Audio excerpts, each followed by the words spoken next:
Hello, welcome back. It's still J.A. Asukwo. In our previous video, we talked about we started implementing a real life scenario.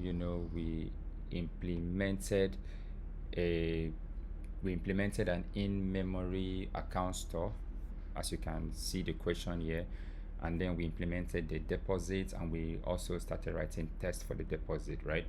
So for this particular video, we are going to continue with the withdrawal and get account balance, right?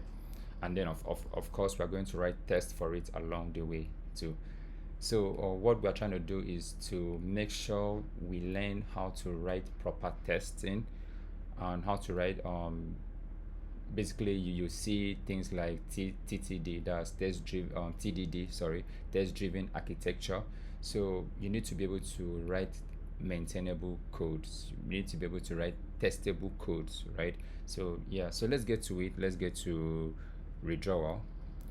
Please, just for you to be able to follow along, I would suggest and advise that you go through the previous video and then watch from the beginning, and then watch why we chose to use this and why we said this was the wrong approach. So please go back and watch. So now let's continue with withdrawal. Again, we're going to do func, make it a method, like we're making it a method to the struct like we did for deposits, so that we can, like I said, so that we can be able to test it properly, right? And then we do withdrawal, and then we are taking in, again, go back and learn why we made it the request a struct.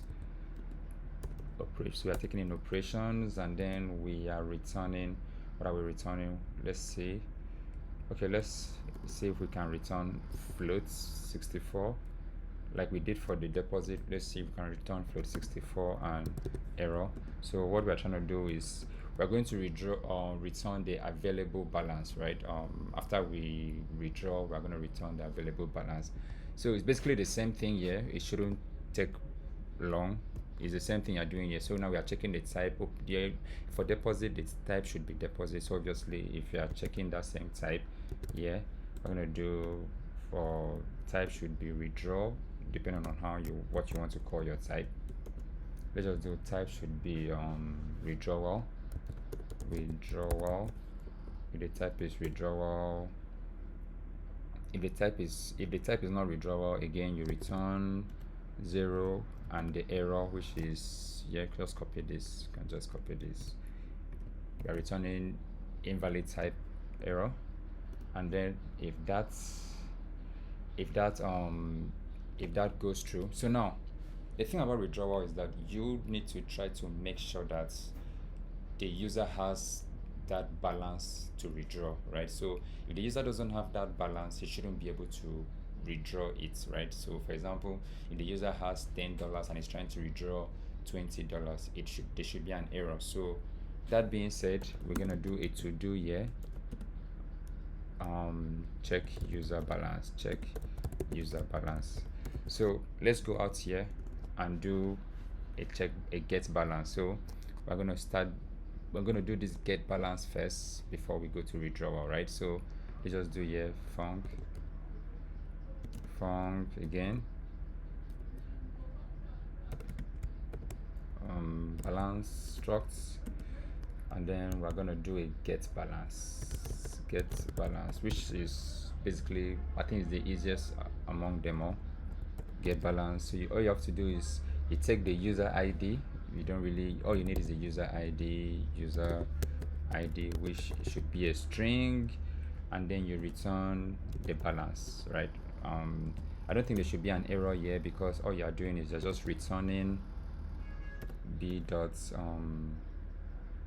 You are returning this user balance of the user ID, right? So you are just returning the user ID, so there shouldn't be an error here. So when you return this user ID, is going to the map of this user IDs, you are going to get the amounts that is there as the balance, is literally user balance here.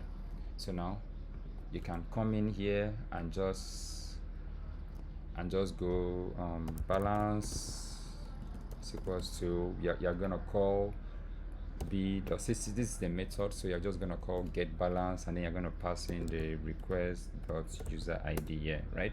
So when you get that balance, and then you come down here and do if balance is less than requests dot amount that you want to withdraw, then you're going to return an error saying let's say return 0.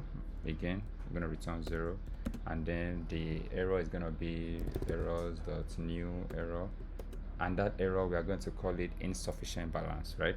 Insufficient balance, right? That easy. So insufficient balance, but if there's no error, that means what you're trying to withdraw, you have the balance of what you're trying to withdraw. Then again, you're just gonna do the b dot user balance of request dot user id. So you're just going to do you're just going to subtract, is equals to, you're just doing this, you're just going to subtract whatever is here from, you're going to just subtract it from, you're just going to subtract the amount from whatever you have already, like this is it. But I think, like I explained, for the addition, I'd rather do this. I can just do minus equals to, so what you're doing, you're just subtracting the amounts from whatever balance you have already, right? So when you have that, you just return, what are you gonna return? You're literally returning the available balance, available user balance, just this, probably just return this, and then no error. So basically we have been able to do our get balance, and then we've been able to do our withdrawal. So we can take this out. So the next step is how we are going to write test for this, right? How we're going to write test for it. So let's start the test with, let's go back to the test file. So we're going to write the test for let's start with the get balance. We're going to write test for the get balance, and then we're going to write test for the withdrawal. So let's start with the get balance. Test func tests where is it, balance deposit. What we're gonna do, get balance. Yeah, this is it, test balance, get balance. So the same thing, we call the constructor for us to have our new balance struct here, so that whatever the balance structure, we can start calling the method to those structs, right? So like I said, so for this new balance database that we have here, which is basically supposed to hold the user's balance, so we can just do balance dot, so we have access to the user balance here. So let's just assume the user we are trying to, this user 1 2 3 4 5 already has a balance of $5, €5, €5, €5, whatever currency you want to use it. Let's just assume he has that balance already, because let's assume he made this. Okay, let's assume he made this deposit 52 times and is having $100. Let's just use this user 1 2 3 4 5 6. So basically you could have called this get balance here, and then you still get you can still get, so let's see if we're going to get to that, right? So now this get balance, we just assume this user has a balance of 100, right? Now again, your tests will be what? They're just going to do one test. What test is going to be, again, an array of, it's a unit test, array of structs that is going to take up all the tests. So for this test, we are going to have the name. Obviously you're always going to have the name, which is going to be a string, and then the only thing you need in this test is the user ID, right? User ID, which is a string, and then expected results, which is supposed to be a float, right? and then like I said, you start populating the test you want to do. So we're going to do the first we can just do one test. We can just do one test or two. Let's just see we can do two. So the first test, we're going to do the name, first withdrawal, and then the user ID. Let's use this user ID,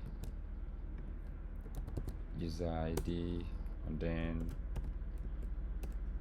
then we're going to do expected results.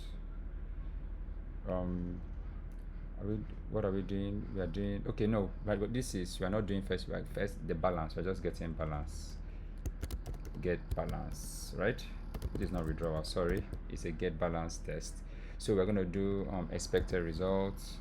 So what we're going to get is 100. So basically that's it. We're just going to get 100. Like I said, get balance is that easy. It's the same, you're literally using the same structs just to range through your test again. For TT, you're ranging through the tests, and again, once you range through your test, you do the run, t.run, the name of your test. Like I said, you range through it, the name of your test will be .name, then the function, and then what are you doing here? You're just getting the balance. So balance should be, so you're calling it, like I said, this is your database or whatever the user balance you have. So you're calling it balance is a method to it, the get balance is a method to it, and you're passing in the user ID. So now what you're going to do, you're going to do if balance is not equals to tt.expected results, so you're just going to do expected but got. So let's just copy this, I don't want to type it too much. Expected this result but got this, right? So now if we run this, obviously it's going to pass because the balance here is 100. What you have here is 100 and you're expecting 100, right? So if you run this, as you can see, it passes. So now let's say the balance here is 100 and you say you're expecting 10. You run this, it fails because it's going to fail with expected 10 but got 100 as the balance. So like as you can see, the balance is done. We move on, right? So let's move on to withdrawal. Let's test for withdrawal. So we now do tests, func test withdrawal. What are we doing? Where's the withdrawal? Yeah, this is the withdrawal. I'm gonna write test for withdrawal. So again, we are going to again, our constructor, our balance constructor is equals to new balance. So what we're going to do here, we're going to do again set the balance for the user. This user 1 2 3 4 5 6. The balance again is equals to 100, like we said initially. So now for the withdrawal, we are going to also the same thing. Your test samples or what you're trying to test. We have these structs, which is basically again name, which is a string, we have. So now as you can see, our withdrawal is taking in a request operation just like we had for the deposit, right? So we can just go here and copy this. Basically we can just go here and copy this. Let's go here and copy this because it's basically the same thing, deposits, and then we need a withdrawal. We come here, copy this, we'll paste it here because it's basically the same thing. I don't want to type it. I don't want to keep typing it. So what we are going to change name. So all you need is the name, the request, and then the expected result. So the name is withdrawal test, withdrawal test. I'm gonna do here withdrawal test 2, withdrawal test 2, and then the type. So now let's do withdrawal tests 2 and wrong type, right? Wrong type. Let's do wrong type here. Wrong type here, and then yeah, let's do, we'll refactor this, sorry. Yeah, let's do insufficient withdrawal. Insufficient, right? Insufficient. So now for the first one, we're gonna do this. We are trying to withdraw this, so we expected, so let's do withdrawal here. So what type are we expecting here? We're expecting the type as withdrawal, right? So this is the withdrawal type.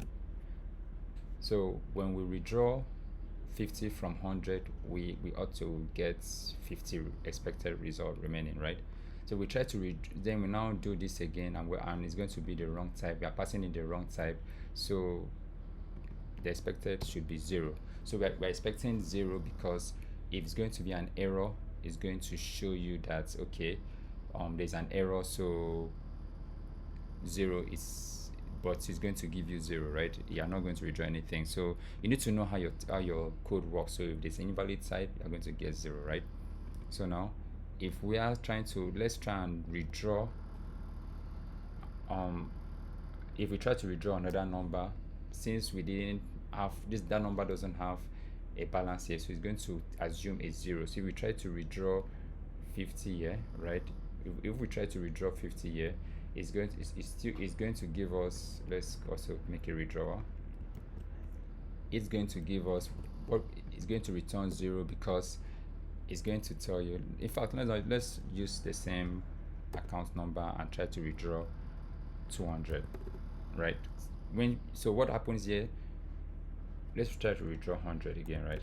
So what's going to happen here, when you withdraw this successfully, right, it's going to your balance will be 50, and you're trying to withdraw 100 again on your 50. This is not going to go, this is going to fail, so it's nothing's going to happen here. Then you're trying to withdraw 100 again on your 50 balance, so it's going to fail on insufficient balance 0. So let's test this and then see if we can make it pass and stuff like that, right?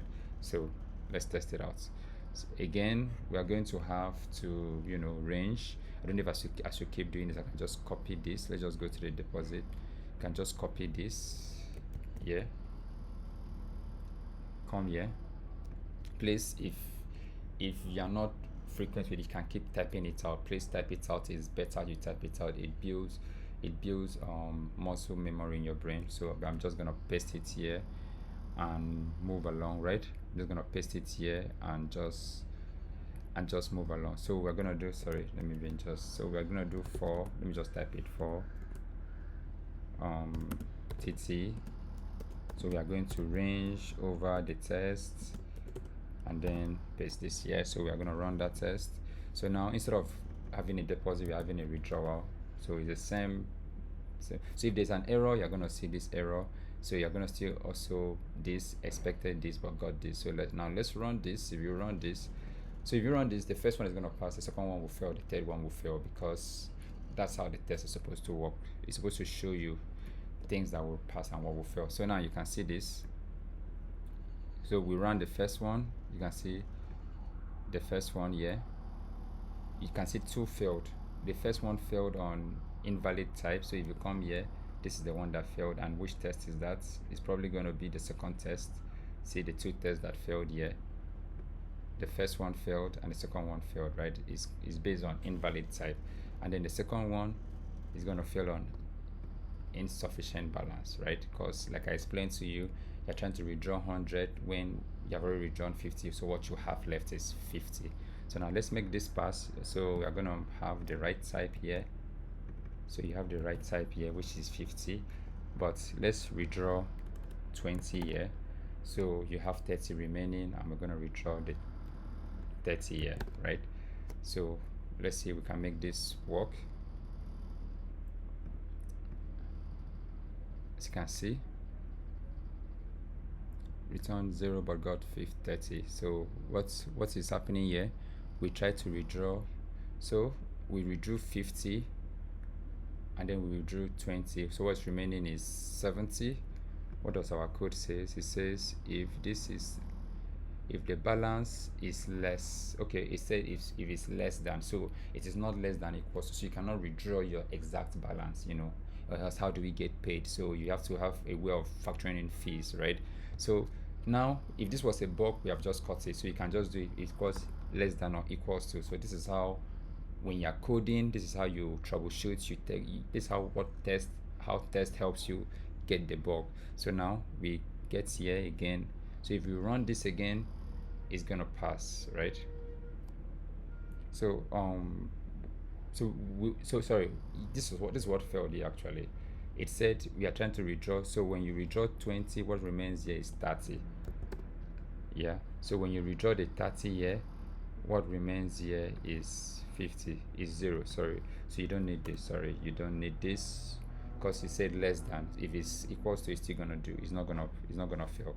So now let's run this again, so you can easily trace and see what happened. So everything passes, as you can see, everything passes. So you tested your balance, and then we tested the withdrawal. So this is the withdrawal we tested.